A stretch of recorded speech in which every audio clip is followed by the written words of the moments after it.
ప్రకటన గ్రంథము 2వ అధ్యాయము 1వ వచనం. ఎఫెసులో ఉన్న సంఘపు దూతకు ఇలాగు వ్రాయము. ఎఫెసులో ఉన్న సంఘపు దూత, సంఘము అంటే సచ్, దూత అంటే పాస్టర్. మీకు అర్థమవుతుందా? టోటల్గా ఒక పాస్టర్కి యేసుక్రీస్తు ప్రభుల వారు హెచ్చరిస్తున్న ఒక టాప్, ఏమనాలి దీన్ని, నెంబర్ 1 హెచ్చరిక. దీన్ని బాగా మనం అర్థం చేసుకుంటే ఈరోజు బైబిల్ ఓపెన్ యూనివర్సిటీ యొక్క పరిస్థితి మనకు అర్థమవుతుంది. చూడండి ఏమన్నాడు అక్కడ. అయినను మొదట నీకుండిన ప్రేమను నీవు వదిలితివని నేను నీ మీద తప్పు ఒకటి మోపవలసి ఉన్నది. నీవు ఏ స్థితిలో నుండి పడిపోతివో అది జ్ఞాపకము చేసుకుని మారు మనసు పొంది ఆ మొదటి క్రియలు చేయము. అట్లు చేసి నీవు మారు మనసు పొందితేనే సరి, మారు మనసు పొందితేనే సరి, లేని ఎడల, ఇప్పుడు చూడండి ఆ మాట ఎలా ఉందో, నేను నీ యొద్దకు వచ్చి నీ దీపస్తంభమును దాని చోట నుండి తీసేస్తాను. మారు మనసు పొందుకొని బైబిల్ ప్రకారంగా బోధిస్తావా సరే, లేకపోతే దీపస్తంభం అంటే ఏంటి? ఇప్పుడు 1వ అధ్యాయం దీపస్తంభం అంటే ఏంటి చెప్తున్నాడు. 20వ వచనం చూడండి. ఆ 7 నక్షత్రములు 7 సంఘములకు దూతలు, ఆ 7 స్తంభములు 7 సంఘాలు. అంటే సంఘపు దూత అంటే ఒక నక్షత్రంతో పోల్చాడు దేవుడు. సంఘపు దూత అంటే ఏంటి?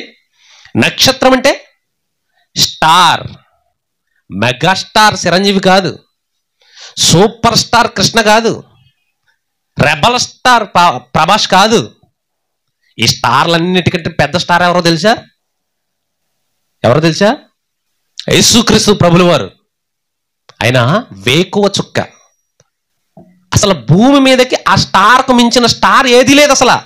మన ఊళ్ళు పెట్టుకుంటున్నారు అంతే, ఏదో సరదాగా వాళ్ళకి సంతోషం కొలిది. అసలు స్టార్ ఎవరు? అసలు స్టార్ ఎవరు? యేసుక్రీస్తు ప్రభుల వారు. అయితే అదే ఆయన, అదే స్టారు సేవకులను స్టార్లు అన్నాడు. ఎవరిని అంటే యేసుక్రీస్తు వారి తర్వాత ఆయన శిష్యులుగా, ఆయన పిల్లలుగా ఆయన వాక్యాన్ని బోధించే వాళ్ళు ఎవరు? వీళ్ళు నెక్స్ట్ స్టార్లు. అలాంటి పొజిషన్లో ఉన్న BOUI ఎక్కడికి వచ్చేసింది? ఈ మెగాస్టార్ కంటే కింద పడిపోయింది. ఏ మెగాస్టార్? సినీ ఫీల్డ్లో ఉన్న స్టార్లు అని చెప్పుకుంటారే, వీళ్ళకంటే దిగజారిపోయింది ఈరోజు. దారుణంగా ఉంది పరిస్థితి. ముఖం మీద ఉయ్యడమే తక్కువ ఈరోజు. బైబిల్ ఓపెన్ యూనివర్సిటీ వారి మీద ముఖం మీద వస్తున్నారు ఈరోజు. భయంకరంగా ఉంది పరిస్థితి. బాలేదు పరిస్థితి. దేవుడు ఏమన్నాడు? నువ్వు మొదట ఏమన్నాడు? కింద 5వ వచనంలో కింద చూద్దాం. ఏ స్థితిలో నుండి పడితేవో అది జ్ఞాపకము చేసుకుని మారు మనస్సు పొంది ఆ మొదటి క్రియలను చేయము. అట్లు చేసి నీవు మారు మనస్సు పొందితేనే సరి, లేని ఎడల నేను నీ యొద్దకు వచ్చి నీ దీపస్తంభమును. దీపస్తంభం అంటే ఏంటి? ఇప్పుడు సంఘం, యూనివర్సిటీ అంటున్నారు కదా మన వాళ్ళు. ఏం చేస్తాడు దేవుడు? మొదట నువ్వు ఏదైతే చేసావో అది మళ్ళీ చేయంటున్నాడు దేవుడు. అసలు ఈ బైబిల్ ఓపెన్ యూనివర్సిటీలు మొదటి నుంచి కూడా తప్పుడే, ప్రారంభం నుంచి తప్పులే వెళ్ళు. కాకపోతే ఏంటంటే వీళ్ళ దగ్గర ఉన్న టాలెంట్ ఏంటంటే అబద్ధాన్ని కూడా అందంగా చెప్పగలరు వీళ్ళు. ఎవరు? బైబిల్ ఓపెన్ యూనివర్సిటీలో ఉన్న వాళ్ళు. ఆయన డైరెక్టర్ గారు మొదలుకొని చిన్నపిల్లడు వరకు, ఈ నరేష్ గారి వరకు అబద్ధాన్ని కూడా అందంగా అద్భుతంగా చెప్పగలే టాలెంట్ ఉంది వాళ్ళకి. అందులో ఒప్పుకోవచ్చు. పోన్లే ఇప్పటికైనా మమ్మల్ని మంచి అభినందించావు, మంచి కాంప్లిమెంట్ ఇచ్చావు మాకు అని అనుకోవచ్చు. ఇక్కడ ఇంకో విషయం చెప్పనా? ఆది కాండంలో అవ్వ ఆదాములు పండు తినడానికి కారణం ఎవరు? పండు తినడానికి కారణం ఎవరు?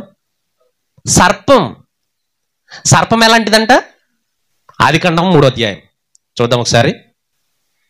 ఆది కాండం 3వ అధ్యాయము 1వ వచనంలో, దేవుడైన యెహోవా చేసిన సమస్త భూజంతువులలో సర్పము యుక్తి గలదై ఉండెను. యుక్తి గలది అంటే అర్థం ఏంటి తెలుసా? బుర్ర, జ్ఞానం. అంటే అబద్ధాన్ని కూడా అందంగా చెప్పగలిగే సామర్థ్యం కలిగినది ఏది? సర్పం. అందుకే అపవాదిగాడు ఆ సర్పాన్ని ఎంచుకున్నాడు. చూశాడు, ఏ జంతువులోకి వెళ్తే నేను అవ్వమ్మ చేత పండు తినిపించగలుగుతాను అని ఆలోచిస్తే యుక్తి గలది ఏది కనబడది? ఇప్పుడు మన ఊళ్ళో యుక్తిగా కనబడుతూ ఎవరికి దొరికేశారు ఇప్పుడు? అపవాదిగాడికి. అంటే అపవాదిగాడి చేతుల్లో ఉన్న బైబిల్ ఓపెన్ యూనివర్సిటీ యుక్తిగల, చెప్పండి, సర్పం. ఏంటది?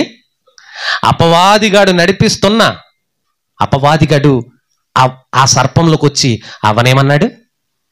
అబద్ధాన్ని ఎంత అందంగా చెప్పాడు. మీరు సావనే సావరు, మీరు దేవుళ్ళు అయిపోతారు అన్నాడు. సావనే సావరు అన్నాడు. అది అబద్ధమా కదా?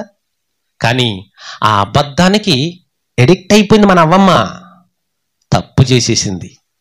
ఈరోజు అదే సర్పం బైబిల్ ఓపెన్ యూనివర్సిటీగా ఉంది. ఈరోజు బైబిల్ ఓపెన్ యూనివర్సిటీ, BOUI అంటే యుక్తిగల సర్పం అని అర్థం.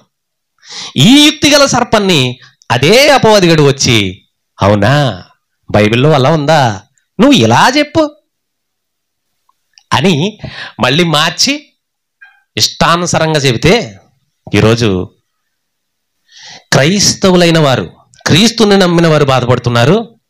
అలాగే మతోన్మాదులు,